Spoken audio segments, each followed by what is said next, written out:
Well, I'm very sad today. I'm happy to make this for Dr. Whitmire, who I loved with all my heart and soul, but I'm very sad. It's very sad to think about ever coming back to Odessa again and Dr. Whitmire not being there or not being able to even talk to him on the phone. But I'm grateful to have this opportunity to say a few words about my friend. There are so many things I appreciated about Dr. Whitmire. I know he loved Jesus Christ, and I know he loved his church.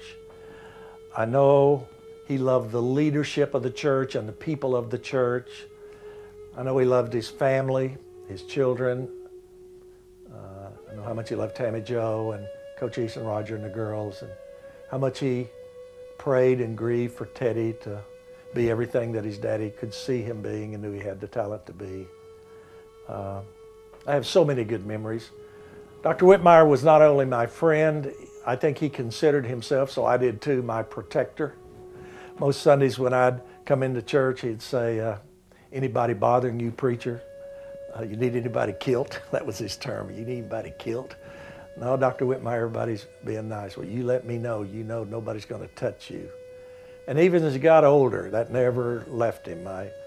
One of the last times I called him, he was sick, or the last time I saw him in prayer breakfast, he was sick, but he was still feisty about that. Brother Thorpe, if you need me, you call me. I'll come down to Granberry. If you're somewhere around the country preaching, you call me. You know I'm packing, so I'll be right there to help you. Well, I don't know if he was packing or not, but he was always a great encouragement to me. He's always lifting me up. And he told me, when I called one of the last times, he was looking back and he said, you know, Brother Thorpe, nobody ever touched you. Nobody ever hurt you when I was there. So thank you, Dr. Whitmire. Also appreciate him in our auditorium Bible class before the church grew and we went to 2 services. Doc led singing in my auditorium Bible class. He always made the class better because he was there, and his singing was always so enthusiastic, and he always sang his solo, that little Israeli song, He is Jehovah. And I remember one time David had him sing it with the choir. That was a special moment. Doc loved the prayer breakfast. He made the prayer breakfast special.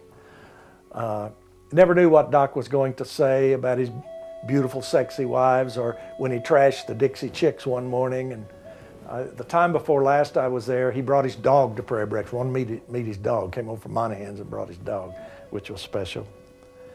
Doc was a man that put a pastor on a pedestal, and I know he's put Griff there too.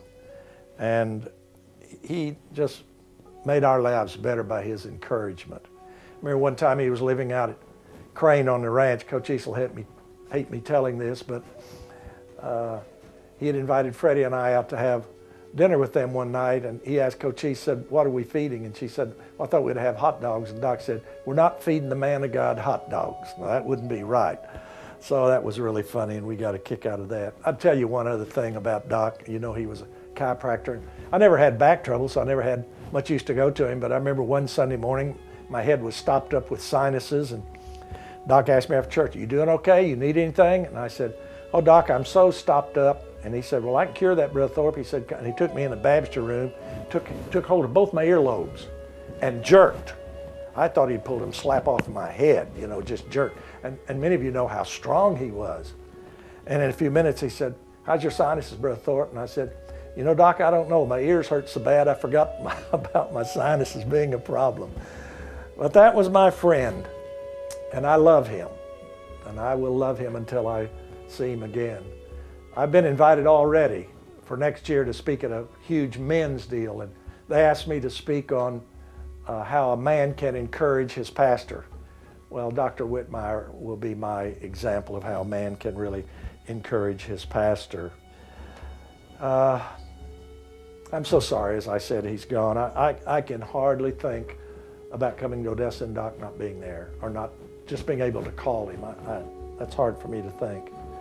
I picture him in heaven. Can y'all picture him in heaven, walking around, and he meets Noah, and after they talk a while and he gets a little comfort, he said, Noah, have you ever heard of John Wayne? You know, John Wayne was one of my heroes. In fact, I had a cutout of John Wayne in my office. Did you ever know John Wayne, Noah? And Noah will probably wonder about Doc, but all of us that knew him know what he's talking about. So I look forward, I'll see him again. I'm grateful for the fact I'll see him again someday. And I just wonder if when I meet him, he'll say, Brother Thorpe, nobody's ever going to touch you here in heaven. I'm going to take care of you. You're going to be all right. Well, I won't need him to do that in heaven, but it sure is a comfort to know that he'll be there. I love Dr. Whitmire.